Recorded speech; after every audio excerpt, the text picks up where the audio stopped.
Hello, જાગૃત આવાજમાં તમારું સ્વાગત છે. મારું નામ છે ચિંતન અખાણી. ધોરણ 10 નું ગણિત જે છે આપણે લોકો શીખી રહ્યા છીએ ટકાટક, ભૂકા બોલાવી દેવાય એવું. અને આઈ હોપ છો કે તમે લોકોને મજા આવતી હશે. મજા આવતી હોય તો કમેન્ટ કરતા રહેજો કે સર મજા આવે છે. અને આગળના લેક્ચર્સ જોવાના બાકી હોય તો બેટા ડિસ્ક્રિપ્શન બોક્સમાં પ્લેલિસ્ટની લિંક મૂકેલી છે. એ પ્લેલિસ્ટની લિંક પરથી તમે આગળના ચેપ્ટર્સ પણ જોઈ શકો છો. આજે આપણે નવું ચેપ્ટર સ્ટાર્ટ કરવા જઈ રહ્યા છીએ, ત્રિકોણમિતિનો પરિચય. ચેપ્ટર નંબર 8 જે છે એ જોઈશું. અને આ બહુ જ ઇમ્પોર્ટન્ટ ચેપ્ટર, બીકોઝ કેમ કે તમારે 11મા 12મા ધોરણમાં જો સાયન્સમાં મેથ્સ લેવાનું હોય તો આ કન્સેપ્ટ તમને બહુ જ કામમાં આવશે, એટલે ધ્યાનથી સમજી લેજો.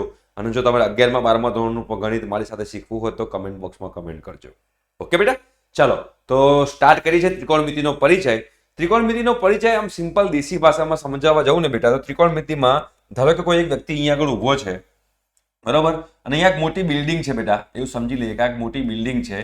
અને આ અહીંથી અહીંયા ઉપર બિલ્ડિંગની જે હાઈટ જે છે, બિલ્ડિંગની જે ઊંચાઈ જે છે ત્યાં આગળ જોવે છે. તો અહીંથી મારે આ વ્યક્તિ જે ઊભો છે બેટા, આ વ્યક્તિ જે ઊભો છે એનું અહીંથી બિલ્ડિંગનું અંતર x ધાર દઉં.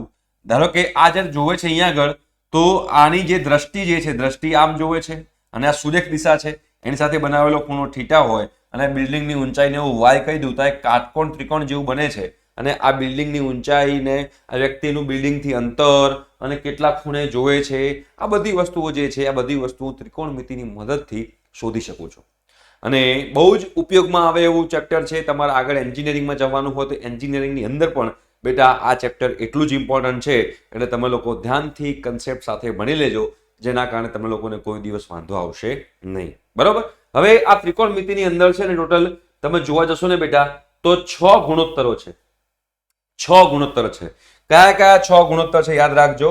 તો સાઇન થીટા છે. શું છે? સાઇન થીટા છે. બીજું એક છે કોસ થીટા. પછી આ બે ગુણોત્તર થયા કહેવાય. બીજા બે ગુણોત્તર છે આ સાઇનના અને કોસના વ્યસ્ત છે. સાઇન થીટાના વ્યસ્તને કહેવાય છે કોસેક થીટા, બરોબર છે. અને કોસ થીટાના વ્યસ્તને કહેવાય છે સેક થીટા. સાઇન થીટાના છેદમાં કોસ થીટા લઉં તો એને કહેવાય છે ટેન થીટા. સાઇન થીટાના છેદમાં કોસ થીટા હોય તો એને બેટા આપણે ટેન થીટા કહીએ છીએ. અને ટેન થીટાનું વ્યસ્ત કરીએ તો એને કહેવાય કોટ થીટા. એટલે કોટ થીટા જે છે એ ટેન થીટાનું વ્યસ્ત છે. એનાથી ઊંધું કેવું હોય તો કોસ થીટાના છેદમાં સાઇન થીટા હોય તો પણ આપણે એને કોટ થીટા કહી શકીએ છીએ. એટલે આને મારે બીજી રીતે લખવું હોય તો બીજી રીતે આ રીતે પણ લખી શકાય. સાઇન થીટા ના છેદમાં કોસ થીટા આવું લખી શકાય. અને આને લખવું હોય બીજી રીતે તો કોટ થીટાના કોસ થીટાના છેદમાં સાઇન થીટા એવું અહીંયા આગળ લખી શકું છું. બરોબર છે.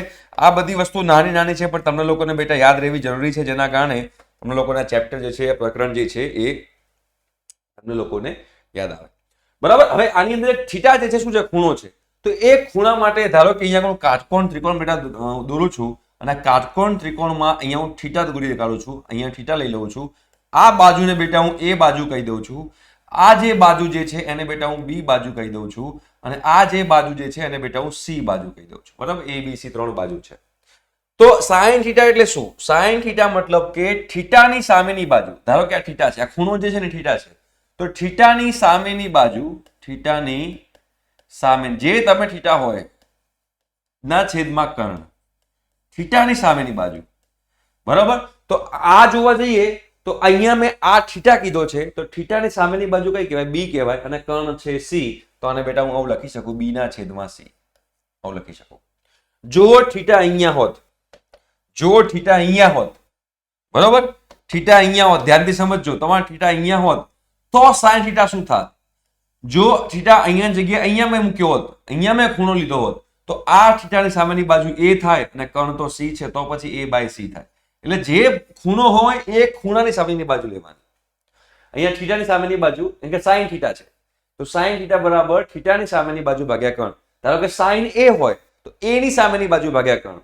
ધારો કે સાઇન આલ્ફા હોય તો આલ્ફાની સામેની બાજુ ભાગ્યા કર્ણ. સાઇન બીટા હોય તો બીટાની સામેની બાજુ ભાગ્યા કર્ણ. બરાબર છે. કોસ થીટા શું થશે? કોસ થીટા તો થીટાની પાસેની બાજુ, થીટાની પાસેની બાજુ ભાગ્યા કર્ણ. હવે થીટા જે છે આપણે આ લઈએ છીએ, બરાબર. તેની પાસેની બાજુ કઈ કહેવાય? એ કહેવાય. અને કર્ણ શું છે? સી, તો એ ભાગ્યા સી.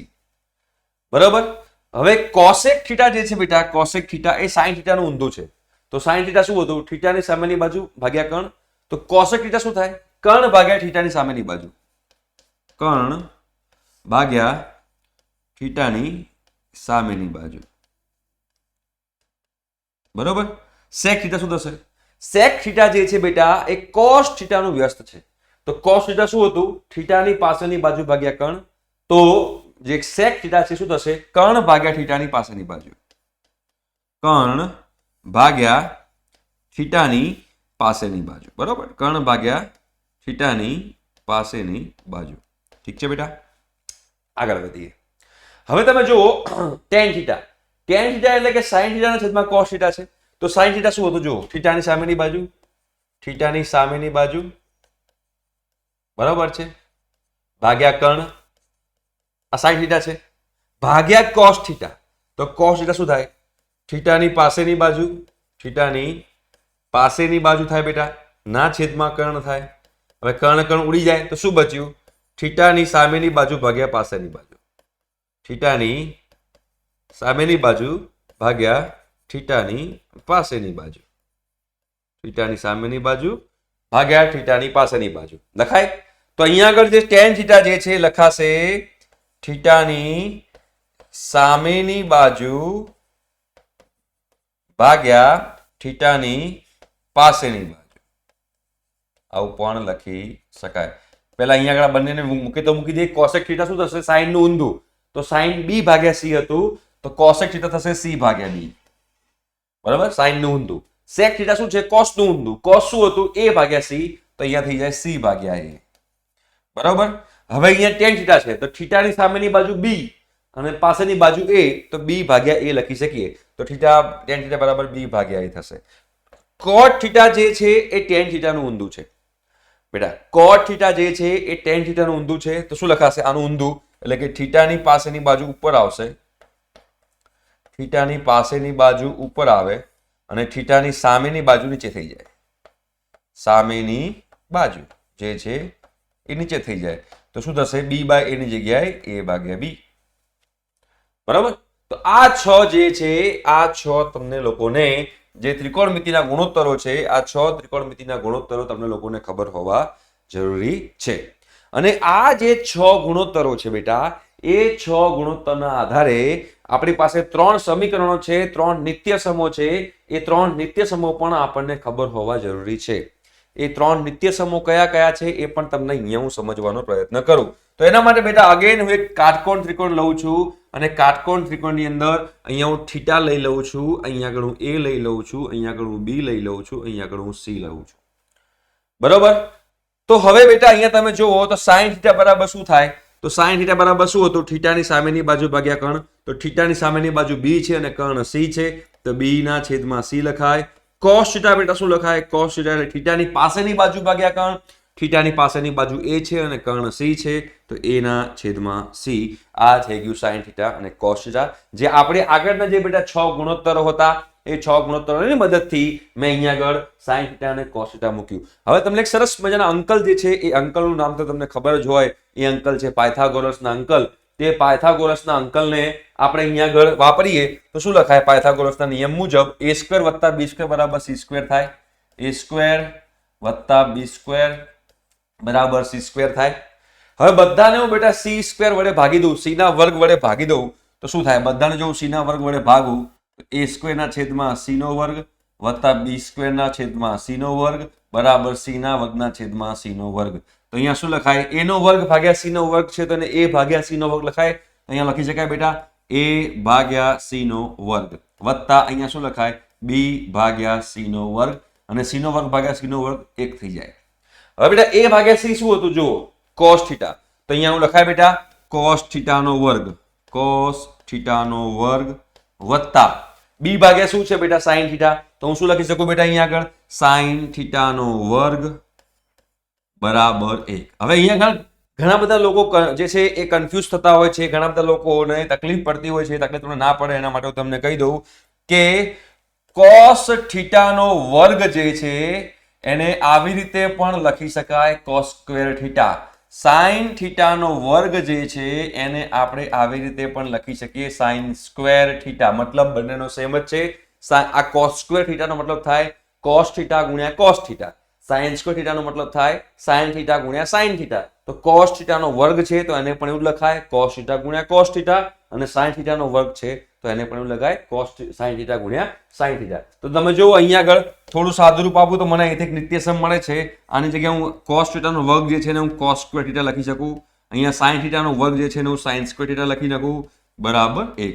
તો મને એક અહીંથી અહીંયા આગળ સમીકરણ મળી ગયું કોસ સ્ક્વેર થીટા વત્તા સાઇન સ્ક્વેર થીટા બરાબર 1. હજુ બધાને કોસ સ્ક્વેર વડે ભાગી દઉં. આ જ સમીકરણમાં બધાને હું કોસ સ્ક્વેર વડે ભાગું તો શું લખાય? કોસ સ્ક્વેર થીટાના છેદમાં કોસ સ્ક્વેર થીટા વત્તા સાઇન સ્ક્વેર થીટાના છેદમાં કોસ સ્ક્વેર થીટા બરાબર 1 ના છેદમાં કોસ સ્ક્વેર થીટા. તો જો કોસ સ્ક્વેર થીટાના છેદમાં કોસ સ્ક્વેર થીટા 1 થઈ જાય બરાબર. સાઇન ભાગ્યા કોસ શું છે? સાઇન થીટા ભાગ્યા કોસ થીટા શું છે? સાઇન થીટા ભાગ્યા કોસ થીટા tan થીટા છે. tan થીટા છે તો અહીંયા હું લખી શકું કે જે સાઇન સ્ક્વેર થીટા ભાગ્યા કોસ સ્ક્વેર થીટા છે તો એને હું લખી શકું tan સ્ક્વેર થીટા. બિલકુલ લખી શકાય. અને મેં તમને કીધું હતું કે sec થીટા શું છે? sec થીટા કોસ થીટાનું ઊંધું છે. મતલબ કે sec થીટા જે છે ને બીજું શું લખી શકાય? sec થીટા જે છે ને બીજું આવું લખી શકાય 1 ના છેદમાં cos થીટા, આવું પણ લખી શકાય બરાબર. તો 1 ના છેદમાં cos થીટા છે ને sec થીટા લખી શકાય. તો 1 ના છેદમાં cos સ્ક્વેર થીટા છે વર્ગ છે તો અહીંયા આગળ sec થીટાની જગ્યાએ sec સ્ક્વેર થીટા લખી શકાય. તો બીજું આપણને એક સમીકરણ મળે છે 1 + tan સ્ક્વેર થીટા બરાબર sec સ્ક્વેર થીટા. હવે એવી જ રીતે મેં જે તમને કીધું કે sec થીટાને 1 cos થીટા લખાય તો cosec થીટાને 1 ના છેદમાં sin થીટા પણ લખાય બરાબર. આ પણ આપણને ખબર હોવી જોઈએ. cosec થીટા જે છે એને આપણે 1 ના છેદમાં sin થીટા લખી શકીએ છીએ. ઓકે. તો જો મેં પહેલા આ સમીકરણ લાવ્યો, એ સમીકરણ પરથી મેં આ સમીકરણ લાવ્યો કેવી રીતે? બધાને cos સ્ક્વેર થીટા વડે ભાગીને.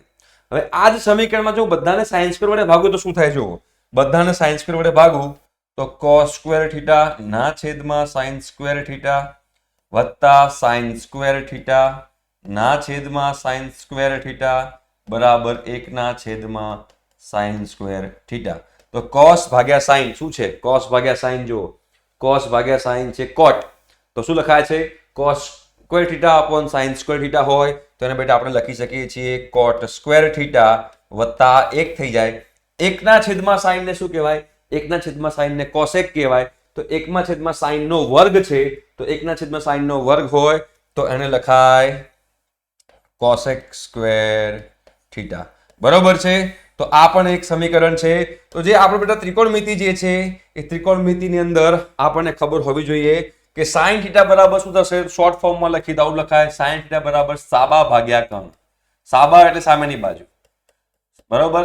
cos થીટા એટલે પાબા ભાગ્યા કર્ણ. પાબા એટલે પાસેની બાજુ ભાગ્યા કર્ણ બરોબર છે. cosec થીટા એટલે શું છે? cosec થીટા એટલે કર્ણ ભાગ્યા સાબા બરોબર. સાઇન નું ઊંધું કર્ણ ભાગ્યા સાબા. ઓકે. sec થીટા એટલે શું થાય? sec થીટા એટલે થશે કર્ણ ભાગ્યા પાબા એટલે કે cos નું ઊંધું. આ આપણે આટલું ખબર હોવી જોઈએ. tan થીટા એટલે શું થશે? સાબા ભાગ્યા પાબા, સામેની બાજુ ભાગ્યા પાબા એટલે કે પાસેની બાજુ. cot થીટા એટલે શું થશે બેટા?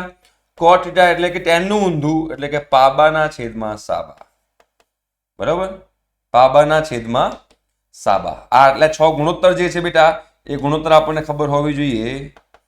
અને જે 3 સમીકરણો જે છે એ 3 સમીકરણો તમને ખબર હોવી જોઈએ એટલે તમને આ ચેપ્ટર જે છે બહુ સિમ્પલ લાગશે. એક છે બેટા sin સ્ક્વેર થીટા વત્તા cos સ્ક્વેર થીટા બરાબર 1, 1 પ્લસ tan સ્ક્વેર થીટા બરાબર sec સ્ક્વેર થીટા અને 1 પ્લસ cot સ્ક્વેર થીટા બરાબર cosec સ્ક્વેર થીટા. આ 3 સમીકરણો છે જેને નિત્યસમ પણ કહેવાય છે. એ તમારે લોકો યાદ રાખવાના છે બરોબર.